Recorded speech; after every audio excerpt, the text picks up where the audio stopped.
Vice Chancellor's procession.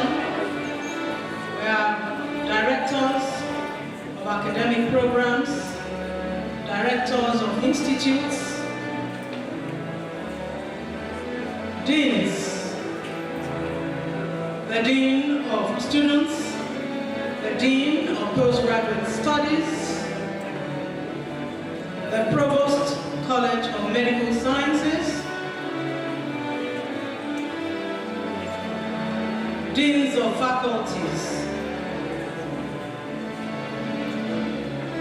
the inaugural lecturer and principal officers of our university, ably led by the Vice Chancellor, the Vice Chancellor's procession.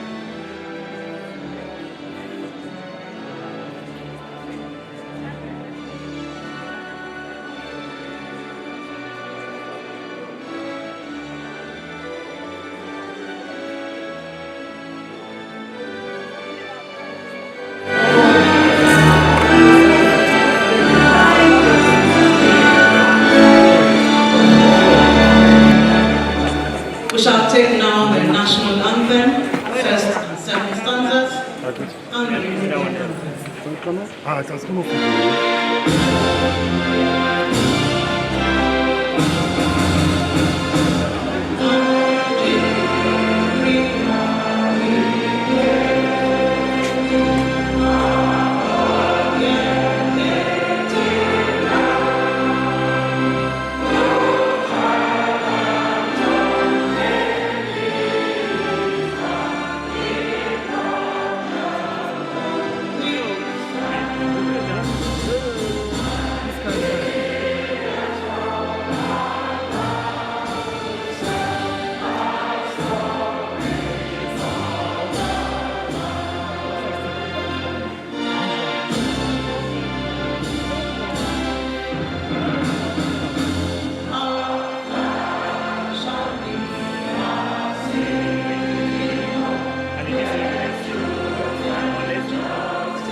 It's indeed a special day today, and the inaugural lecturer is blessed to present his lecture on a day that the #1 citizen of his campus, our Vice Chancellor, turns 68.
Honorable Vice Chancellor, visiting heads of institutions, distinguished senators, University, the provost, deans and directors, the inaugural lecturer and family, professors emeriti, other esteemed scholars here present, top government functionaries, your royal highnesses, my lords, spiritual, greatest Univen staff and students, invited guests, gentlemen of the press, distinguished ladies and gentlemen. We welcome you heartily to this 319th inaugural lecture of the University of Benin. 319 is no joke. Please clap for Univen. Thank you. Today's lecture is to be delivered by this urbane gentleman academic who presides over the Faculty of Pharmacy as Dean, a professor of clinical pharmacy, Professor AZUKA, CYRIACUS, OPARAH.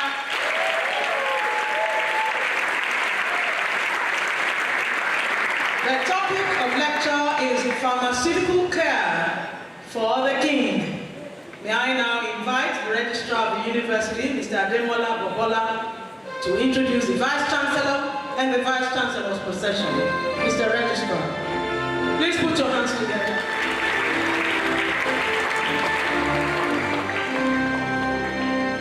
Madam Vice Chancellor, my duty is to present the Vice Chancellor and the very eminent scholars that are in the Vice Chancellor's Centerate.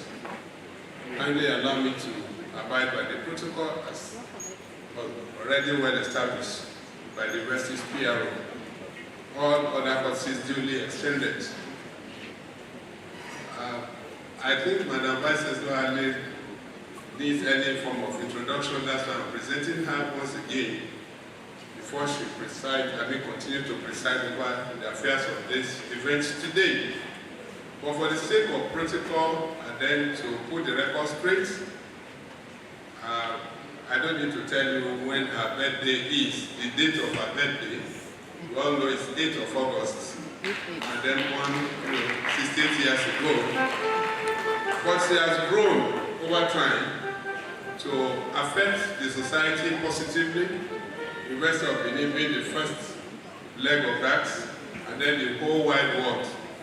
She's the chairperson committee of vice chancellors of all the 273 universities in Nigeria. That goes across private, state universities and federal universities. And there are many other centers also of university status too, included. And then the Vice Chancellor has transcended even beyond this citadel, even this country, to the African world, to the point that she's the Vice President, Association of African Universities. I think that is how I can't really describe her, but we know she has transformed the women in most universities in Nigeria. When she came, I think there were just about 2 or 3 female vice chancellors. But at the last count now, the female vice chancellors have taken over, and I don't know what will happen to the University of Benin very soon. She has affected them positively to the point that women can now raise their heads. But I think they should go beyond that and take over the presidency of this country.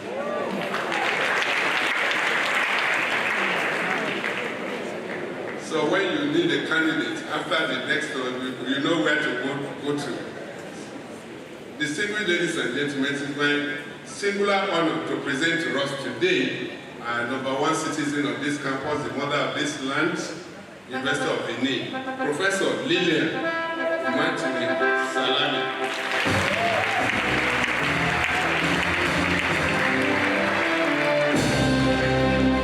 I've always said that where you have very strong women around, there are also very strong support, both male and female, associating with that distinguished person. And so, helping the Vice Chancellor to run the affairs of this university, first, the Deputy Vice Chancellor Administration, Professor Mrs. Catherine Ukpowa. The Deputy Vice Chancellor Academic, who is also one of the co-hosts of today's program, because he's a distinguished pharmacist, Professor Ray Ozodwa. The pharmacists are taking over. For long, we'll be having the medics, spearheaded by the provost, but this time around, the management people came up, and then this time around, we now have the pharmacists challenging the sole authority of the medics. And so, the Deputy Vice Chancellor, Ekewa campus, and that campus has a lot of historical meaning to this university. That's where we started from.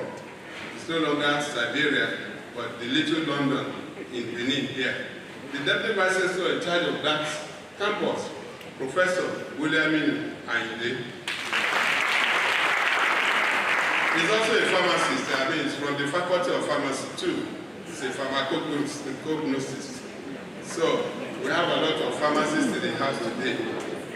And I know one of the distinguished pharmacists is also laughing on the other side of the divide there. Distinguished ladies and gentlemen, the keeper of our treasury, the acting bursar of this university, Mr. Gabriel Osadolo. Please let's give him a round of applause. So that money can continue to flow. More so you know that the inaugural lecturer today is from a place where they know what money can do. I don't want to go beyond that level for now. Distinguished ladies and gentlemen, we have the librarian, the acting university librarian, who is also keeping books and scholarly publications. Walter Legacy Choyo, and he's a barrister, but they call him Esquire, acting university librarian. Please stand up for recognition. Okay, thank you so much. In an academic environment like this, we celebrate books and scholarly publications. Of course, we have on this other side of the divide the provost of a very reputable College of Medical Sciences, Professor Wilson Sado. The acting Dean School of Postgraduate Studies, Engineer Professor S.A. Aliu. The #1 student on campus, and the chairman of ELECO, who is going to conduct the lecture very soon to have a new set of leadership for this university, Professor Clement Iwodao, Dean Student Affairs. And then the immediate past Dean Student Affairs, but he has changed color. He's no longer struggling as Dean of Struggle again. He's been able to give that to someone else. But he's standing in for the host, as the host Dean today, Professor Patrick Ibinado. Former DVC academic, but now Dean Faculty of Agriculture, Professor David Iseko. Representing the Dean Faculty of Arts, Professor Felix Ogwani. The Dean School of Basic Clinical Sciences, Professor V.J. Ekanem. And of course, we have the Dean School of Basic Medical Sciences, Professor Freddy Agureye. The Dean School of Dentistry, Professor F.O. Omorege. And the Dean Faculty of Education, faculty that produces Vice Chancellors.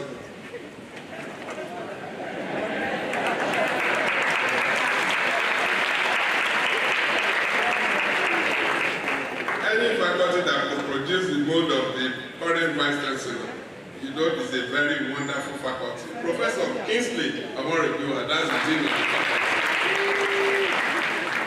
The Dean Faculty of Engineering, Professor E.A. Ogunjo. And of course, the Dean Faculty of Environmental Sciences, Professor Egiato Irukwe Raphael. The representative of Dean Faculty of Law is Professor Bright Bazwai. The Dean Faculty of Life Sciences, we call him Dean of Life, Dean Faculty of Life Sciences, Professor Jerry Orwe. The Dean Faculty of Management Sciences is represented here today by the Director in charge of alumni, Dr. Stephen Obeki. The Dean School of Medicine, Professor Wilson, another Wilson from that college, Wilson Osaro Giagon. The Dean Faculty of Social Sciences is represented here today by Dr. I.M. Aledo. The Director Center for Distance Learning Program is being represented by Dr. Uyi Edegbe. The Director Center for Entrepreneurship Development, distinguished pathologist, Professor E.E. Ogiadi. He's there. The camera is not functioning immediately, so that's why you cannot see his face. But blessed are those who have not seen yet to believe. So we are all blessed. Director Center for Educational Technology, Professor Hassan Oahena. Please let's encourage them by giving them a round of applause. Director, Intellectual Property and Technology Transfer Office, Professor Anthony Ogbebu. This time around we have very distinguished woman professor heading the SDG, Sustainable Development Goals Center, Professor Ujiro Igudu. The University Advancement and Development Office, the director in charge of that office, former orator, and always an orator, Professor Eti Eragwe. The Director Advanced Digital Educational Center, ADEC, distinguished woman engineer, Professor Mrs. P.E. Orukwe. Another distinguished woman scholar, the Director Institute of Child Health, Professor Mrs. Ayebo Sado. The Director of Research and Development, Professor M.A. Bamikole. The Director of External Linkages and Internationalization, Professor E.F.O. Enato. The Director of Students Guidance and Counseling Center, an arm of this university that is really working very hard and well known for their professionalism, Professor Mrs. O.N. Aye. The Acting Director, Institute of Education, Dr. K. Imaswe. Please, let's encourage them. Let's encourage them. The Acting Director, Institute of Public Management and Health Services Management, Dr. John Osagai. And we also have the Director Center for Maritime and ICT, Dr. F.O. Uwohire. Yeah, please allow me to use the Chinese version, except we don't want us to use all the bridges being constructed and the many projects we are giving to the Chinese CCE or so. So the Vice Chancellor has allowed me to continue with that Chinese version for a while. Distinguished ladies and gentlemen, the Vice Chancellor's Central was led by the Deputy Registrar in charge of Senate Matters, Mrs. C.I. Egiato.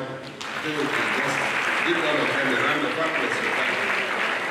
Distinguished ladies and gentlemen, it is not my duty to talk further on this occasion because today is a very unique day in the life of this university when we are having a birthday lady birthday Vice Chancellor, birthday CEO, presiding over this occasion.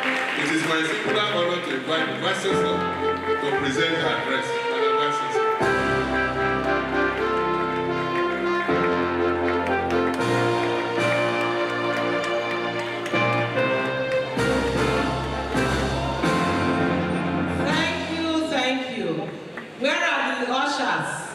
Please pass the plate for donations for this Vice Chancellor. You can't go now without doing something, right? I see my Reverend Father is shaking his head and saying, that's right. And my daddy is here also. When you have these two pillars, there's no missing, isn't it? And my daddy is here, Senator Oye. So please, ushers, continue your case. Please sit down. Thank you very much. Thank you. So wonderful. I didn't remember I would have brought my cake. But next time, when I'm celebrating, I will bring my cake there.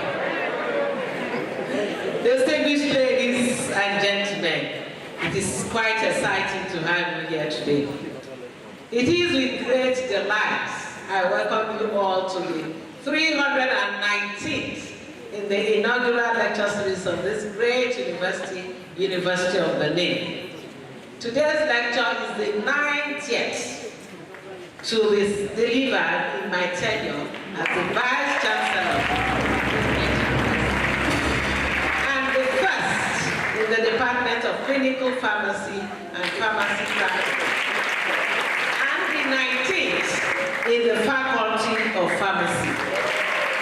Distinguished ladies and gentlemen, it is my pleasure to introduce our lecturer for today. He is Professor AZUKA CYRIACUS OPARAH. The title of his lecture is Pharmaceutical Care for the King.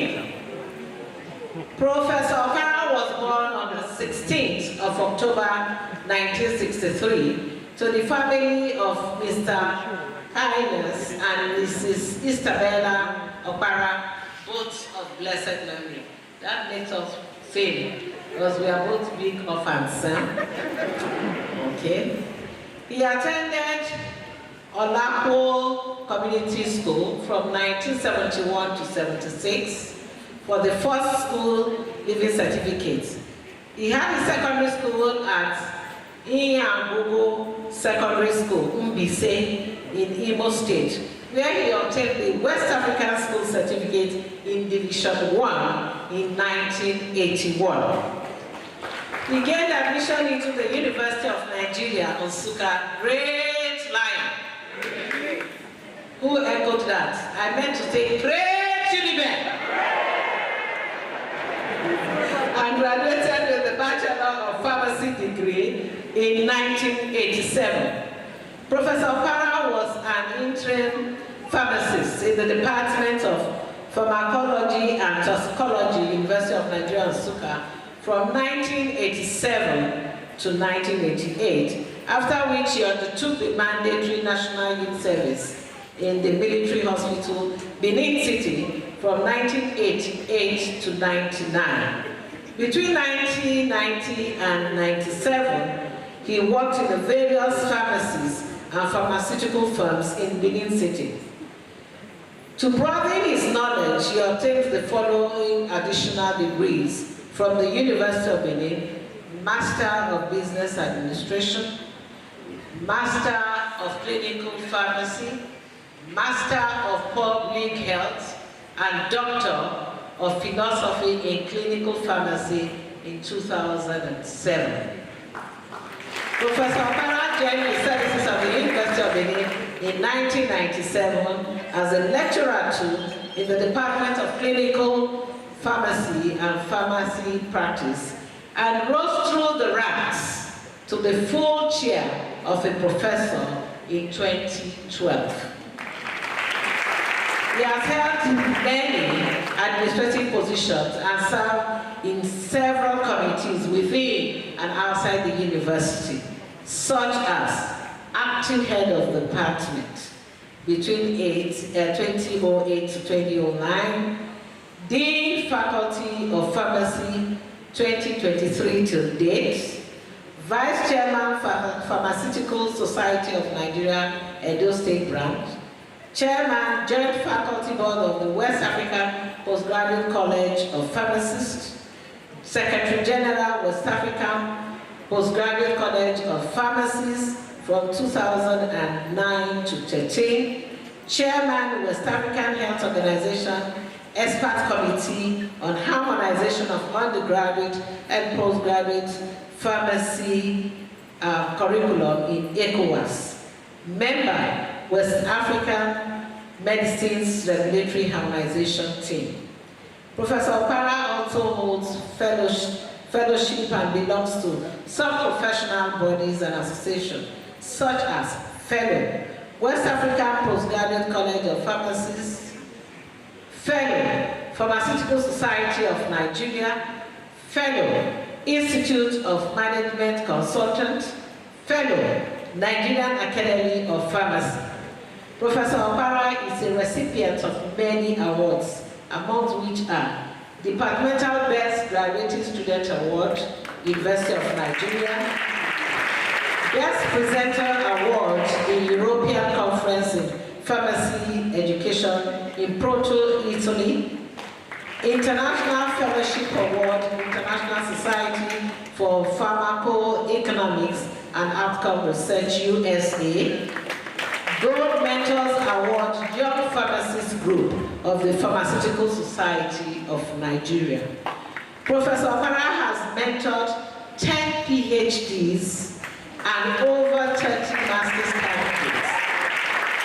He has over 60 publications in local, national, and international peer-reviewed journals. He is the editor and promoter of The Essentials of Pharmaceutical Care, a textbook which is widely used in the ECOWAS region. He has attended several local, national, and international conferences. He has served as external examiner and assessor to Kwame Nkrumah University of Science and Technology, Kumasi, Ghana, and Jomo Kenyatta University, Nairobi, Kenya, and several Nigerian universities. He has also served as an accreditation team member of the National Universities Commission, NUC. Professor OPARAH is of the Roman Catholic faith, and his hobbies include reading, traveling, and playing Scrabble. He is happily married to Mrs. Nkechi OPARAH, an Assistant Chief Executive Officer of the Bursary Department of this great university, and they are both blessed with children. Distinguished ladies and gentlemen, it is my pleasure to invite Professor AZUKA CYRIACUS OPARAH.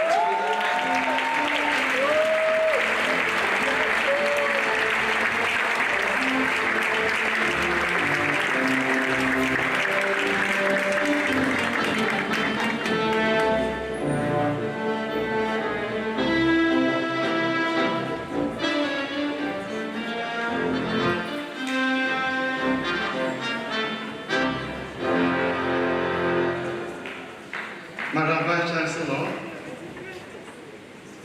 let me adopt the protocols as already established. If a high-performance Vice Chancellor like Professor Lilian Imetier-Salami introduces you, even if you are not good, I think she will make you to become good. Especially happening on the day that is one of our happiest days. I think I consider myself lucky, and so today's inaugural lecture by me is dedicated in the memory of my late parents, Mr. Kennis and Mrs. Isabella OPARAH, and then to my guardians, Mr. Louis and Mrs. Bernadette OPARAH. I have an outline, I would like to start this lecture, Madam Vice Chancellor, with an icebreaker. And that icebreaker, I want us to reflect on the essence of the word, figures or numbers, 1 and 0, the building blocks. And I want you to just imagine that you have a piece of paper and pen before you. I want you to write 1. And think of how much money you want to make in your lifetime and start adding the zeros. Just how much money you would like to make in your lifetime. I'm sure some of us would, the zeros you'll be looking for space to add the zeros. I can give you a clue. Just use pounds or dollars and then put dot, dot, dot, so you can run into millions or billions. Now, pause a little. That 1 is your health. All the zeros, the millions of dollars or naira you ever make in your lifetime, that is your wealth. Can you also pause a little? Remove that 1. What remains of your wealth? 0. What is my message? That your health depends on your wealth. So if you spend all your time pursuing all the wealth in this life and ignoring your health, if your health goes, your wealth will amount to 0. On that note, Madam Vice Chancellor, now this health, which we promote through healthcare services, is globally facing challenges. Challenges of access, quality of healthcare services, and the cost of the healthcare services. Now, all over the world, the healthcare professionals are having a major reforms in order to respond effectively to these global challenges in healthcare. And these reforms actually entail a rethink of the roles and reengineering of the structures and processes of care.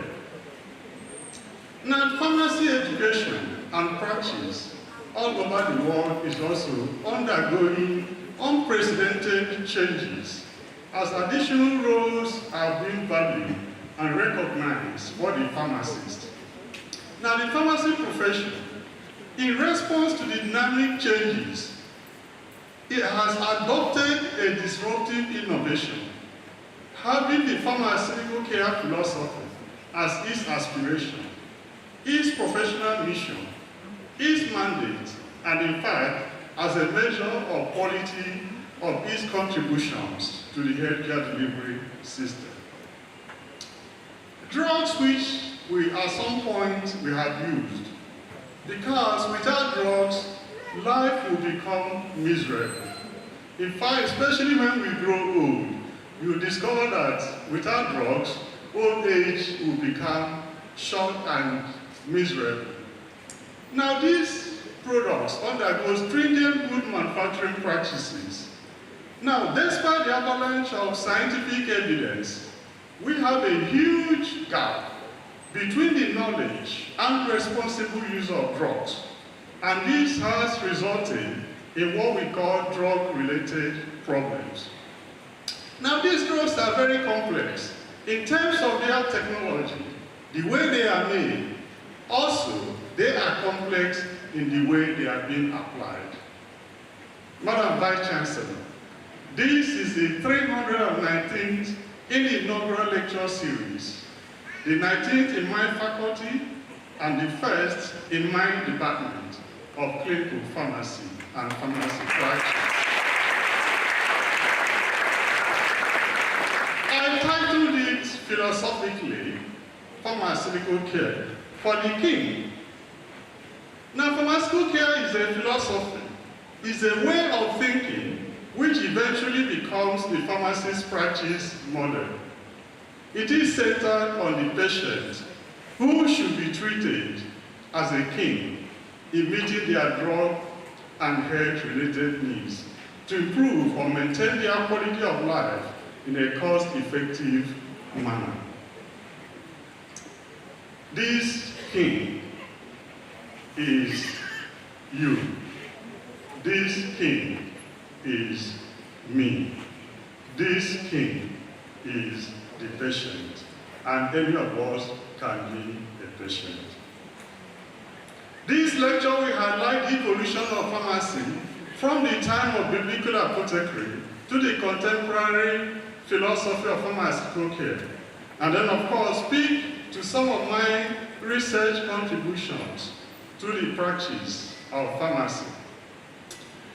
Now, professions exist to serve the need of the society. That's what we call social need. If there is no social need for a profession, that profession goes into extinction. And so what professions do is to try to adapt in meeting their social needs so that they can continue to be relevant. And so pharmacy has also transited through different models, starting from the apothecary, when you had the pharmacist or the apothecary that served like a cottage industry, where the apothecaries in the Bible, they make their own receipt and then sell it to the patients. From there, we move to the compounding model, which actually came into place after the end of the Second World War.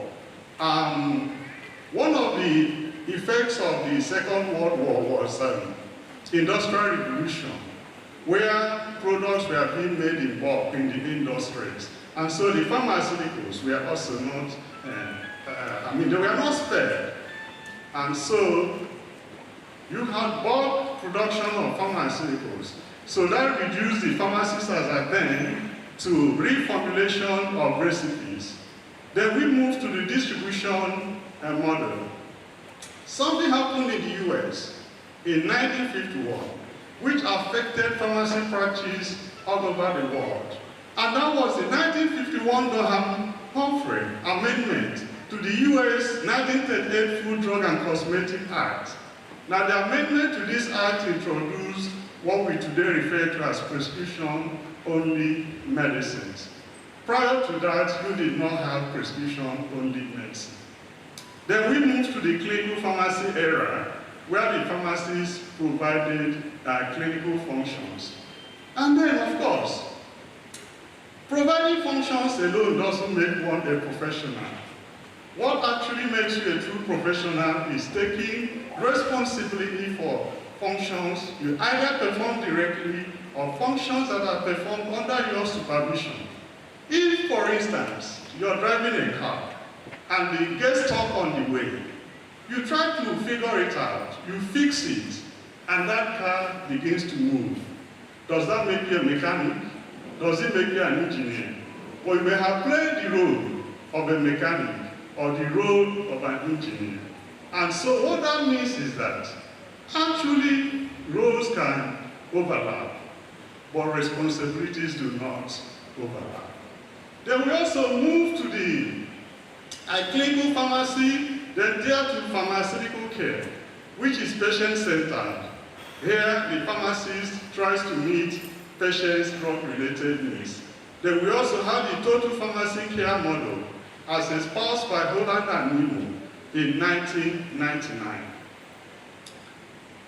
Now, what is pharmaceutical care? It has been defined as the responsible provision of drug therapy for the purpose of achieving definite outcomes that improve or maintain the patient's quality of life. Here, responsible provision of drug therapy is synonymous to what people used to call rational drug therapy. And it entails definite outcomes, which are specific, which are measurable. And the whole goal is to improve the quality of life of patients. When we improve quality of life of patients, you are adding life to the years. It can also improve the quantity of life of patients. If we improve the quantity of life of patients, you are adding years to life. Some of the attributes of this pharmaceutical care, which OPARAH and his colleagues have identified, are that it is a philosophy and model of practice. It affects the way pharmacists think and the way they act in relation to patients. It is patient-centered, it is outcome-oriented, It is a process and not an event. It also entails collaboration with patients and other healthcare givers. It entails shared responsibility for the outcomes of pharmacotherapy. The philosophy of pharmaceutical care. Philosophy literally means love of wisdom. And this philosophy has 4 components. You have the social need, which is to reduce the burden of drug therapy problems. Patient-centered care focuses on the patient as a whole, and then caring for patients' drug-related needs, and the pharmacist's responsibility, which is to address drug-related problems of the patient. So in line with the philosophy of other professions, medicine professed health, law professed justice, education professed the truth, and the religious ministry professed salvation, not prosperity that people are now celebrating. Today, pharmacy is professing pharmaceutical care.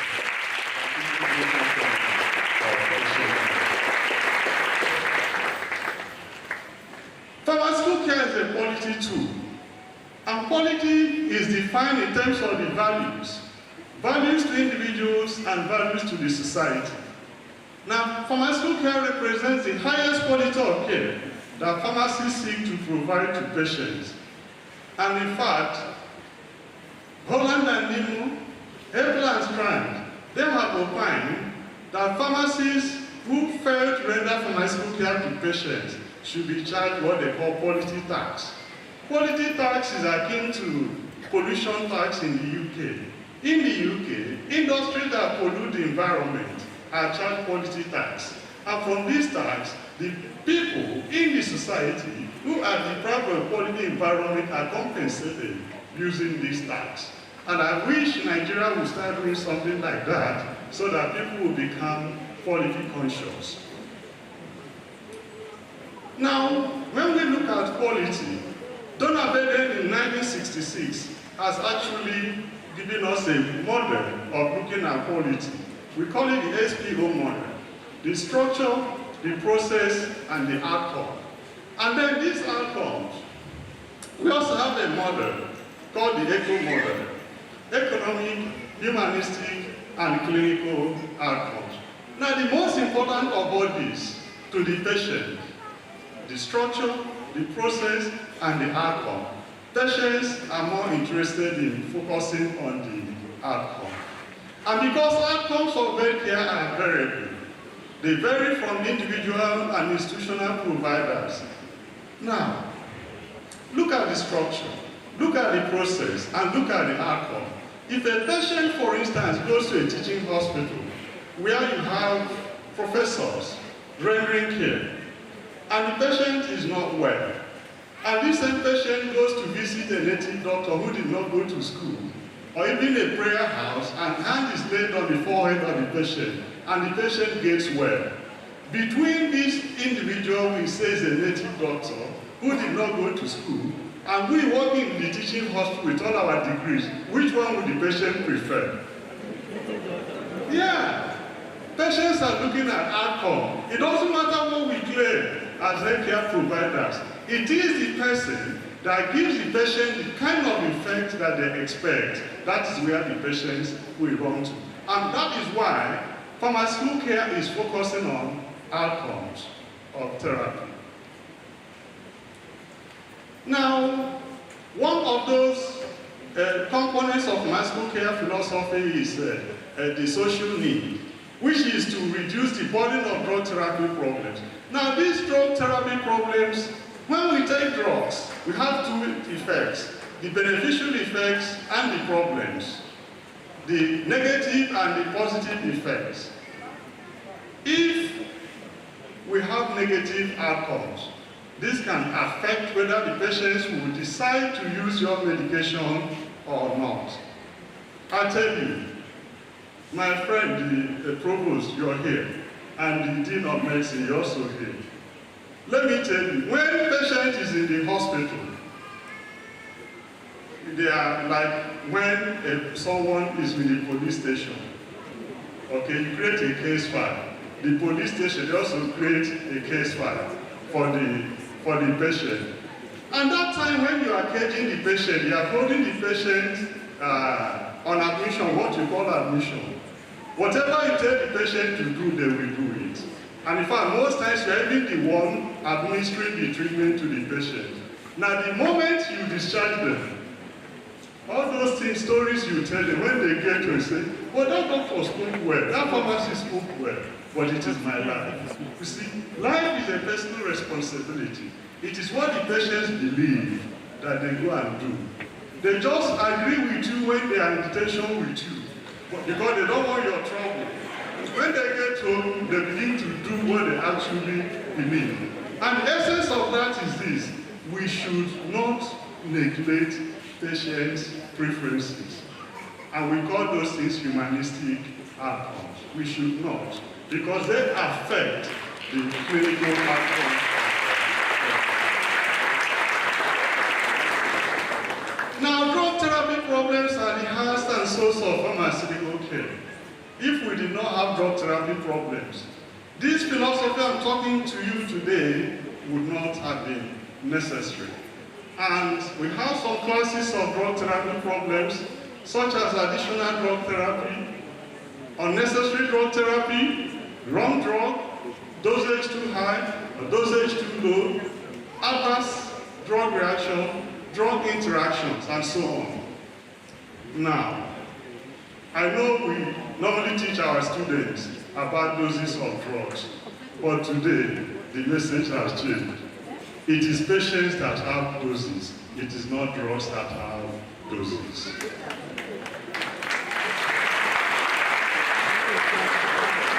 Now, pharmaceutical care research.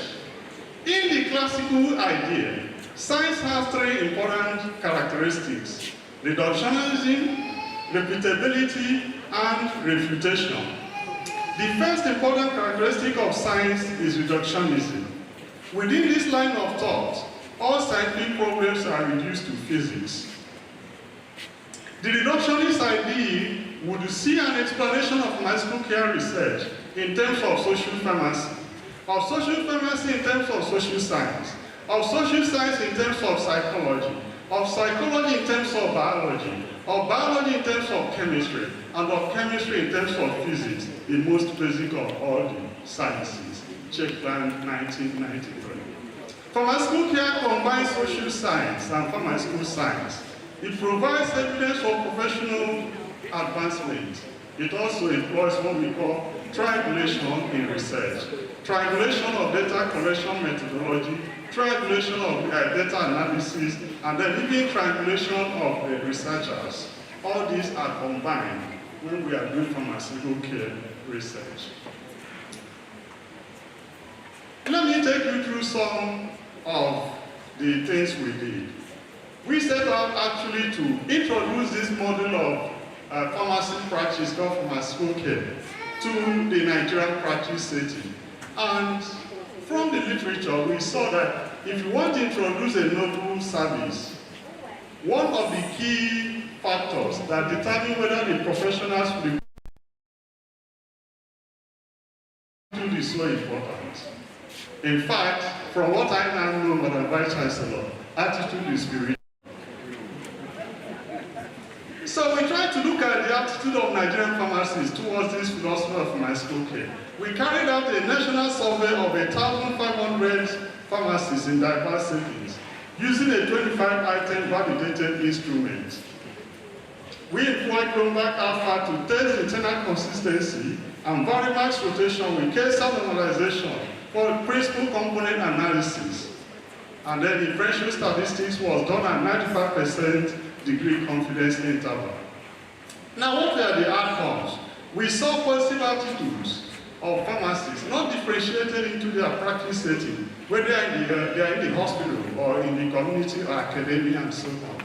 We also saw the willingness, but they expressed barriers towards this pharmaceutical care philosophy. And then, of course, we saw that the knowledge, professional skills, and layout are the key important barriers. And that led us to a statement that what Nigerian pharmacists will require is a combination of pharmaceutical care and the distribution model which they have been used to. And also that work led us to another statement that what is needed is gradual introduction of pharmaceutical care in Nigerian practice settings. We also looked at patient expectations and satisfaction. Now, patient expectations, do they expect this model of pharmacy practice? And then satisfaction, are they satisfied with the existing practice model? Now, patient expectation and satisfaction are humanistic outcomes, and they can mirror quality of care. If patients are not satisfied with the care that you give, the repeat patronage will not be there. So, it's a measure of quality. And so we try to have survey items that are consistent with the rubrics of pharmaceutical care. And in assessing the satisfaction, we use what we call ideal reference model, because in those centers where we carried out the study, there was no pharmaceutical care. And you know, at the beginning, we did say that pharmaceutical care was a professional ID. So we used that ID reference model. And then, in terms of expectation, we use a model called disconfirmation of expectation model. Now let me tell you, there's a relationship between expectation and satisfaction. If your expectation is high, the satisfaction is likely to be low. And so, when patients expect so much from a system, you should also expect that their satisfaction from that system is likely to be low. And so if you do a disconfirmation of expectation model, the difference will tell you about the satisfaction of the patients.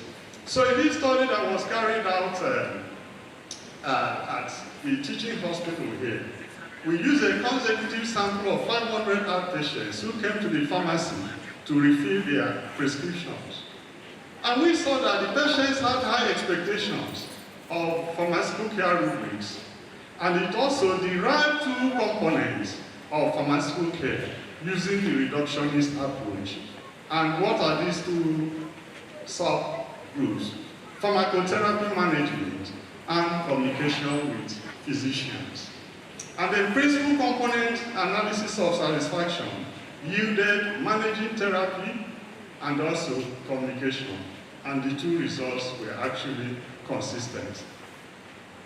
Now, that study determined the satisfaction, the determinants of satisfaction of pharmaceutical services in the hospital. We found out that patient waiting time, privacy of communication with the pharmacist, and then the duration of the counseling. And so, if you have pharmacy in the hospital operating an open environment, the patients are likely not to be satisfied with the service. Patients are saying that they need privacy even when they are dealing with pharmacies. They want an isolated area where they can actually discuss with the pharmacist, not being attended to in an open environment or arena. We try to look at the impact of an educational intervention on the behavioral pharmaceutical care scale, because if you see that there is a problem, we didn't want to just be like policemen who end up identifying problems. We didn't want to seem like auditors who will tell you who has committed the problem. So we saw that there was a barrier, and we tried to make an intervention, and we saw that an educational intervention might help. So this educational intervention was meant to address some of the barriers we identified with respect to the implementation of pharmaceutical care model. And it was for a duration of 6 months, and we used what we call trans-theoretical change model. This trans-theoretical change model, you know what it does? It goes through stages of change: pre-contemplation, contemplation, preparation, action, and maintenance. And we learned a lesson from it in this cohort study at UBTH using 25 pharmacists who were at the pre-contemplative stage of providing pharmaceutical care. Now, the behavioral pharmaceutical care scale by Odetina and Segal could discriminate between providers and non-providers. And what were the outcomes? The intervention improves the pharmacist's knowledge, attitudes, and self-efficacy towards the provision of pharmaceutical care. It also generated a system of documenting pharmaceutical care. It also showed us that two irreducible requirements for pharmaceutical care in Nigerian practice setting are developing a practitioner and a documentation system. OPARAH and colleagues, 2006. Now, we also looked at drug therapy problems. These drug therapy problems are the heart and source of pharmaceutical care. And every consumer of medication is at risk of drug therapy problems. We try to focus on pregnant women.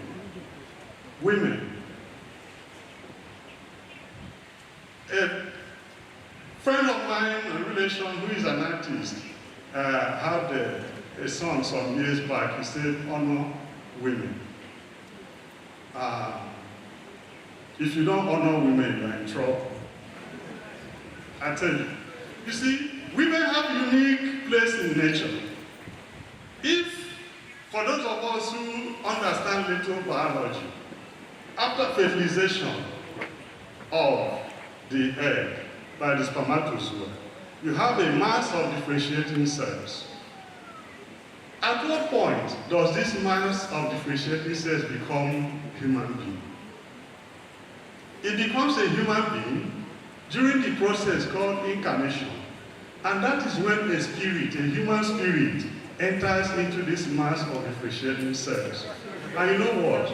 It is the womanhood that bridges the gap between the physical world and the spiritual world.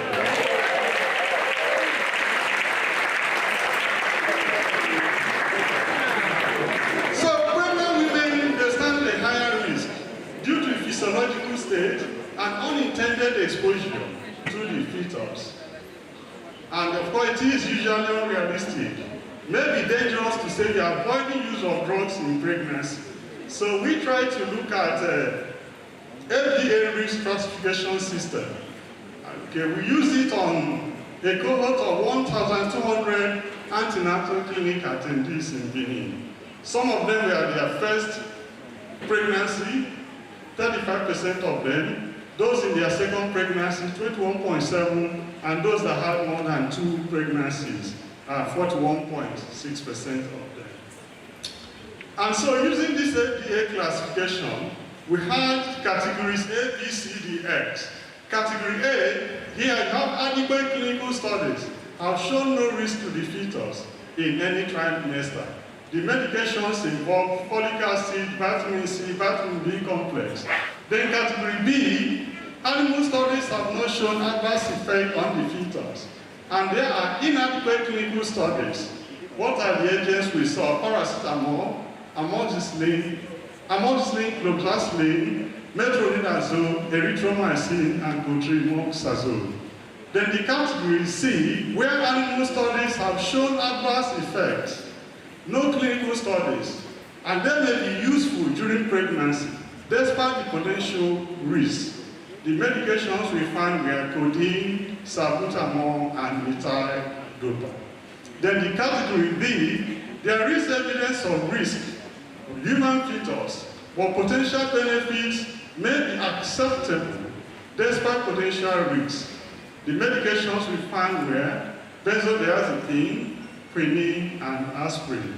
Then the category X, where animal or human studies show fetal abnormalities, risks involved clearly outweigh the benefits. Good a thing we did not find any medication. And so what we did as a follow-up was to provide this FDA risk classification information to the caregivers in that facility. So at least they'll be able to check medications that are being prescribed to pregnant women. Now we also move into patient-reported outcomes of therapy. Now some of the outcomes of therapy are the things you can measure, and some you can use patient report. In fact, now patient-reported outcome is even being used in regulation in FDA. You know, before we used to do our animal studies, do our clinical studies. Now, when patients are using these medications after this series of studies, what they are reporting, not necessarily what you have got from the lab, can now be used to go back to evaluate whether those things you actually found during your preclinical studies and the clinical studies, they happen. Now, the reason is this. When you're doing your studies, you're using limited sample, and you're doing control studies, you're controlling the settings. But in the real world use of medicines, do we control the settings? We don't. So they actually, some things we now find out, and so the patients will be giving you feedback. So we try to use this to model what the patients are saying. So these PRO data are useful in evaluating therapy efficacy and safety. We use manual laborers who often use ibuprofen for pain. And we saw that these manual laborers exhibited brand loyalty with ibuprofen. Now, normally, for you to use or switch brands, you do what we call bioequivalence to see whether they have comparable rate and extent of drug absorption.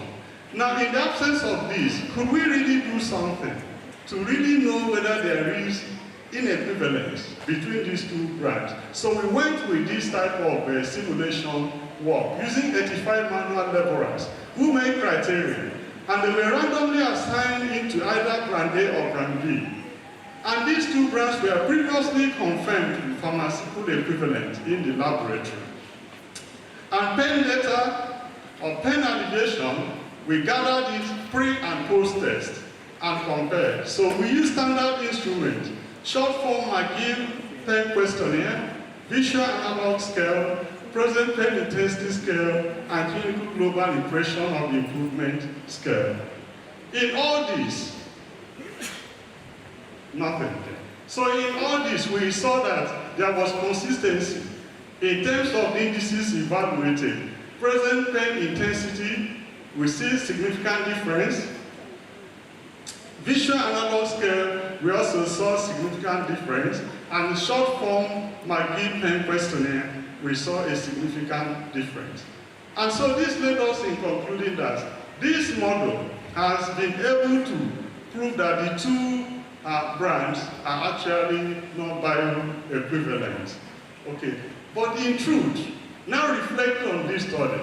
What it has actually tested is whether they were therapeutically equivalent or not. But we usually infer that if there's bioequivalence, it will translate to therapeutic equivalence. Now, we also looked at outcome of cardiovascular risk assessment among rural dwellers. Now, cardiovascular disease is a major cause of morbidity and mortality all over the world. Risk assessment and early intervention can save lives. We know that community pharmacies are accessible untapped healthcare workforce.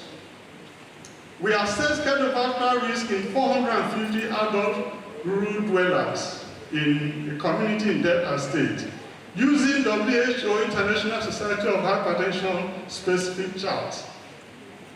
We measured the modifiable intermediate risk factors and then tried to determine the predictors. We did what is called multinomial logistic regression. And what were the outcomes? We found that 45 or 8.9% of these community dwellers were at high risk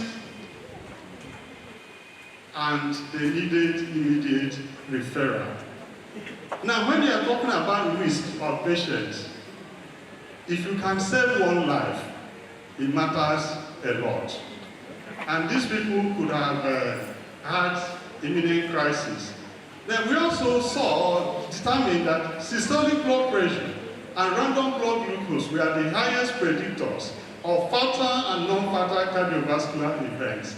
Now, the essence of this type of study is that where resources are limited, rather than focusing on an area of risk factors which you want to control, can you determine the predictors and focus your limited resources on those predictors?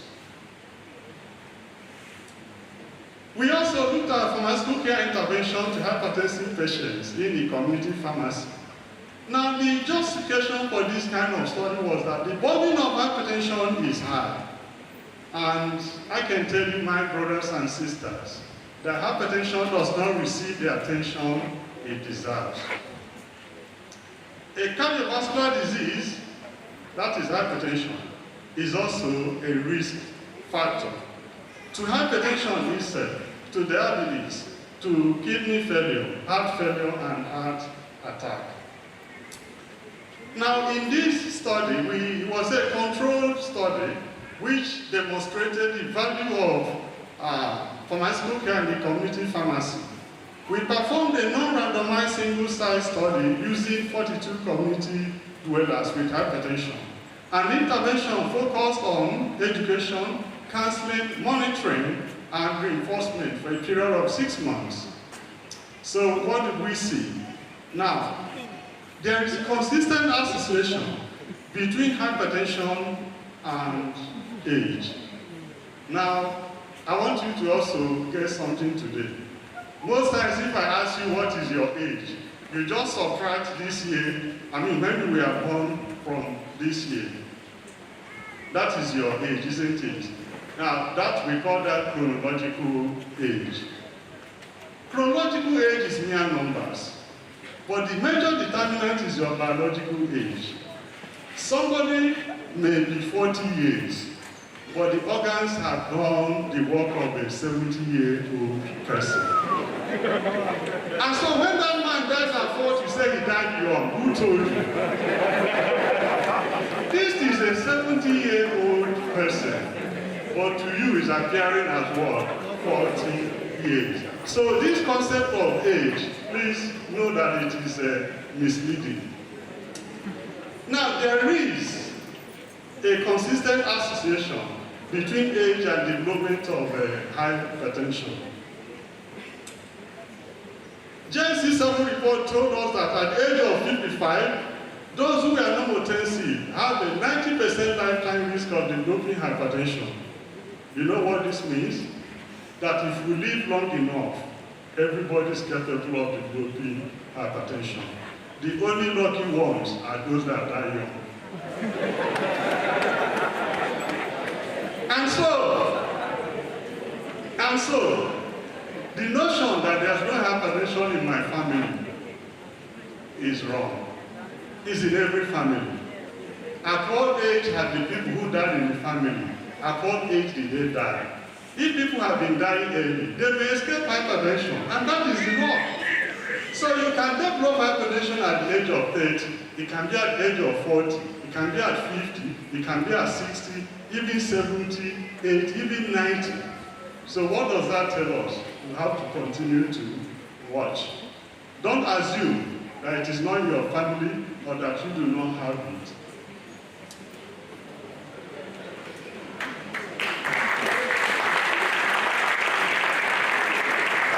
So the interventions we made include patient knowledge, patient satisfaction, patient adherence, and then blood pressure and control. So what is the takeaway message from here? If you don't have a blood pressure monitor, please get one after this lecture. Now, secondly, treatment for hypertension is lifelong, and lifestyle modification is key, and drug therapy is cornerstone. And do we have to take medications for life? Yes, you take the medications as long as you want to live, because your body depends on the medication to control the blood pressure. However, they produce dependence, but they don't produce addiction. So we also looked at pharmacists' involvement in collaborative care of patients with diabetes, and saw that pharmacists' involvement improved patient knowledge and then blood sugar control. And this paper earned us Star Award in Prato in 2009. We also looked at quality of life of patients who have HIV/AIDS. And we discovered that of all the components, their most critical determinant is disclosure worry. That those who have hypertension don't want their status to be disclosed. We also went into medication therapy management. And in fact, in this medication therapy management that employed philosophy of pharmaceutical care, we were able to develop a service model. And that service model is now being used for pharmacists who want to provide medication therapy management. So what are some of the recommendations? That the Federal Ministry of Health should formulate a policy that makes the philosophy of pharmaceutical care as a standard practice in our hospitals. The value of pharmaceutical care in optimizing patient care outcomes has been demonstrated in several controlled studies. And two, medication therapy management programs should be established in both hospitals and in community pharmacies as value-based services. We also recommend professional collaboration, which includes interprofessional education, interprofessional practice and research in our healthcare facilities. Now note that professional relationships will evolve over a period of time through mutual understanding and respect of each other's competencies. The process is by evolution, it is not by revolution. And these changes, the stages are professional awareness, professional recognition, exploration and trial, professional relationship expansion, and commitment to collaborative working relationship. 4, consumers of medicine should be aware of the existence of potential and actual medication-related problems, which can lower the quality of life and increase cost of treatment. And 5, that health workers should treat the patient as the king, who is at the center of all the services, including pharmaceutical care that they provide. Let all health workers develop the attitude of addressing the patient as king patient. By being responsive and respectful in caring for their health and medication-related needs. Conclusion, Madam Vice Chancellor. The emphasis on quality in healthcare focuses on increasing attention on the management processes required to provide services to patients. Pharmaceutical care results from the application of the principles for quality management to the use of medicines. And quality management requires dialogue with consumers of care, teamwork among providers of care, process definition and assignment, noting that while roles can overlap, responsibilities do not overlap. Measurement and recording of data to prompt continuous improvement of care. Now we have several studies which exist in the literature, also as demonstrated by our research group, on the value of pharmaceutical care to improve clinical, humanistic, and economic outcomes of therapy in hypertension, diabetes, HIV/AIDS, etc. Finally, the US President J.F. Kennedy, in his speech in 1962, described the pharmacist as an indispensable link in the chain of national health protection and promotion. If we did not have the pharmacist, it would be necessary to invent a lot of food.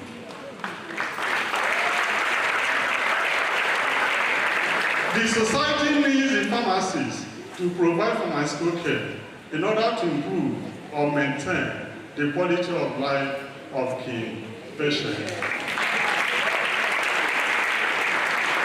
Ladies and gentlemen, the kingdom of pharmacy has suffered violence, and only the violent will take it by force.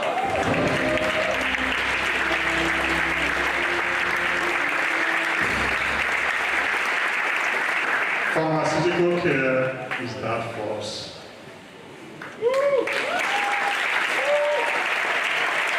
Acknowledgements. Madam Vice Chancellor, I want to make an open confession, and I hope some people will not be disappointed. Can I make my confession? Yes. The grace of God upon my life is too much. Yes.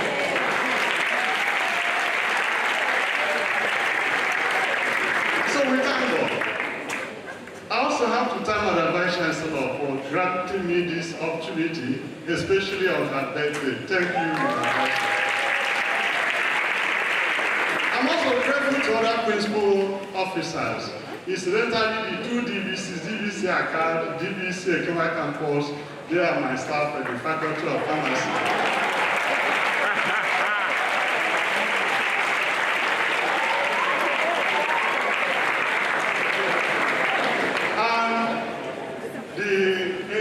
The registrar and VC, your bossa was my MBA classmate. So I also thank the former vice chancellors, my colleagues, deans and directors. I used to sit with you, but today I'm on the other side. But I'm not a thief. My staff at the Faculty of Pharmacy, lovely people.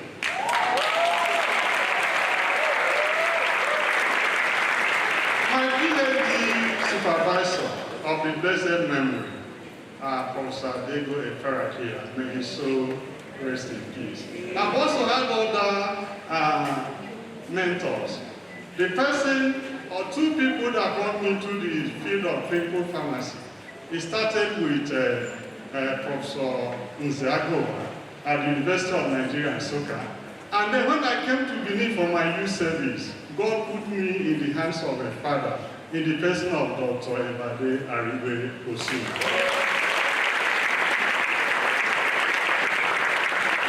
I have several mentees, both in diaspora and within. My priest, Father Jude, thank you. Father Charles, and my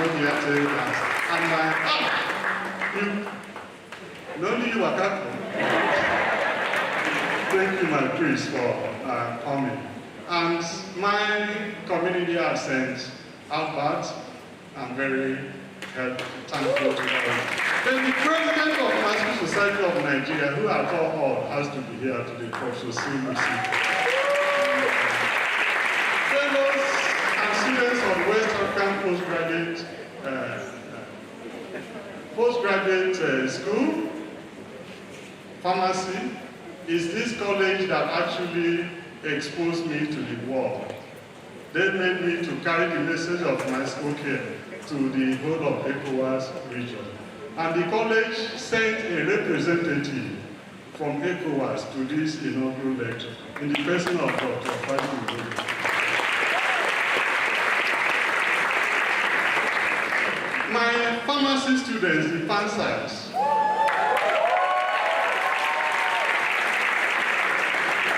my family, the head of that family, Louis, and my auntie, Bernadette OPARAH, they actually wanted to be here, but they were to fly from Kaduna, but because of the curfew in Kaduna, they could not come. But the family sent my brother, Dr. Camillus OPARAH, a lecturer in Federal Polytechnic, to represent.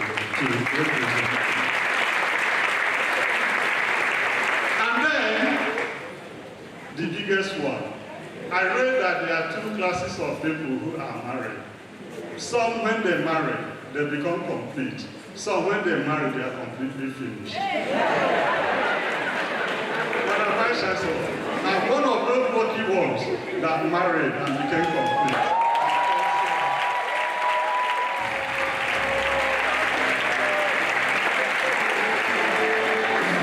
So, I have to thank all of you for really finding time to be here. The rest of the courses will be handled by the PRO. Thank you for your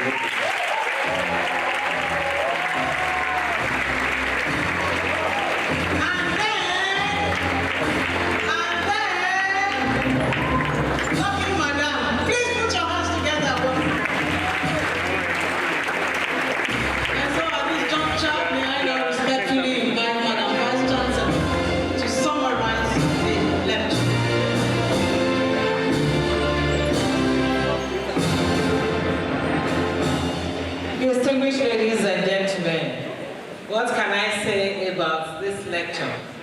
I think I took too much cake, so I was smiling throughout the lecture. Maybe next time, we will not have inaugural on my birthday. But then I would have become ex-vice chancellor. I don't see how many of you are saying amen. The lecturer, of course, has truly delivered his lecture. And for the first time, I didn't hear the zing, zing, zing. So I am sure we all got the message, or the messages that he tried to put on. But I got a little bit of what I think I want to share with you. Not as a pharmacist, but you can tell I love pharmacists, don't you? Next time when I become busy, I will love more people in education.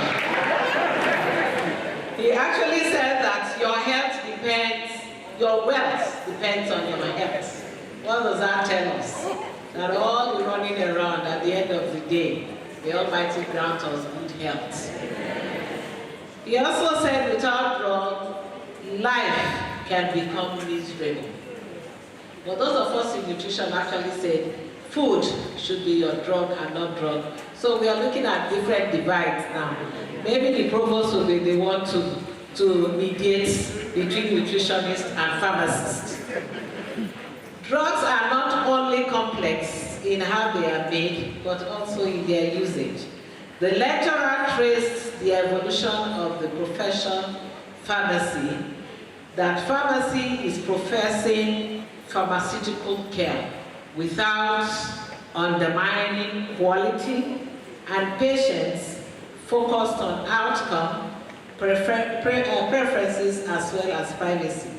He emphasized that there is a close relationship between the onset and duration of hypertension and age. Please, he has said, and I'm adding my voice to it, watch your blood pressure all the time and always. He has also emphasized that the management of blood pressure is a lifelong treatment, but actually it doesn't create dependency. Professor OPARAH recommended, among others, that health workers should be treated as kings. For the first time, I now feel like a king when I go to the hospital. It has been established that pharmaceutical care improves clinical, humanistic, and economic outcomes of therapy in hypertension, diabetes, HIV/AIDS, among others. Distinguished ladies and gentlemen, that is where we end this. Thank you very much.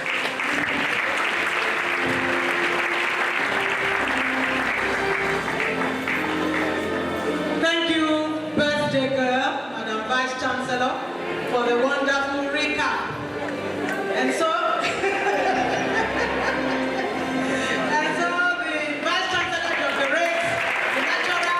Immediate family members, please come up stage to support the lecturer and for photographs. And as they do that, please join me to welcome very specially the wife of the lecturer, Mrs. OPARAH. Put your hands together, please. Appreciate to the children. Somtochi OPARAH, Munachi OPARAH, Telema OPARAH. Put your hands together, please. And then other family members, Dr. Camilos OPARAH, CJ Asogwa, we are all welcome. We welcome very specially former Edo South Senator Roland Obie. Please put your hands together. Put your hands together also for the President of the Pharmaceutical Society of Nigeria, Professor Cyril Sifo. Put your hands together. We welcome very specially also the former Medical Director, NNPC Medicals, Abuja, Dr. Mohammed Zango. Welcome, sir. Welcome, representative of the West African Postgraduate College of Pharmacists, Dr. Benga Fajemiroku. Welcome. Put your hands together, please, all the way. Put your hands together. We welcome also the Chairman, National Association of Pharmacists in Academia, Dr. Fabian Amechina. Join me to welcome Professor Kenneth Wano from the University of Ibadan. Put your hands together. Put your hands together also for Professor Sylvester Eraga, Professor David Ajay, Delta State University, Abra We welcome very specially, and so you are going to applaud this person, a distinguished pharmacist and former Commissioner for Agriculture and Natural Resources, Edo State, Dr. Ewade Aribe Osuna. Put your hands together. We welcome very specially Professor Musa Eyafona. We welcome Professor Bishop Benson Osagolo. We welcome Venerable Professor Osago Samoyi, Director of Academic Planning. We welcome Chairman Unibank Security Committee, Professor Frederick Isaac.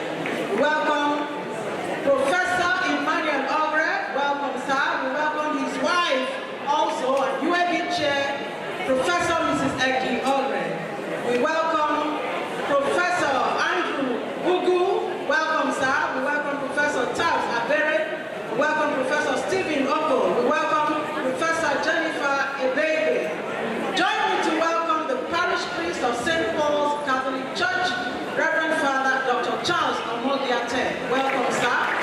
We welcome the parish priest, Holy Rosary Catholic Church, Reverend Father Nicholas Oguntulashe. We welcome you. We welcome Pastor Chris Abode. We welcome the parish priest, St. Albert's Catholic Church, Uniben, Reverend Father Dr. Jude Anara.